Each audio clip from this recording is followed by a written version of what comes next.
The newspaper said the attacks began when it published a blockbuster October story about $2.7 billion allegedly accumulated by the family of outgoing Chinese Premier Wen Jiabao.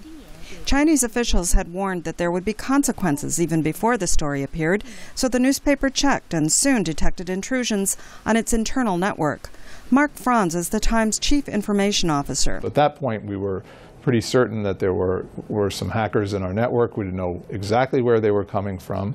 We brought in the FBI, and the FBI said, as did AT&T, that this had all the hallmarks of hacking by the Chinese military. Thursday's New York Times report said hackers used those tactics to break into its network and steal the email passwords of its staff. China denied the accusation.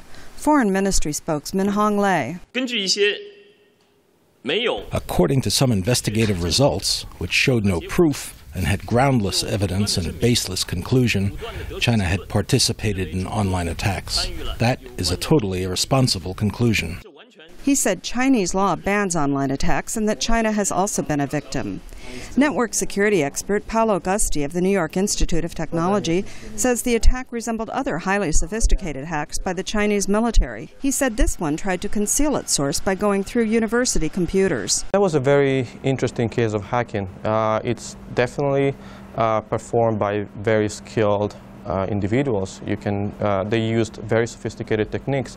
They tried to hide their tracks, and, well, of course, they had a very high-level target. The hackers' target may have been the identity of confidential sources for the Times story about Wen Jiabao's family wealth.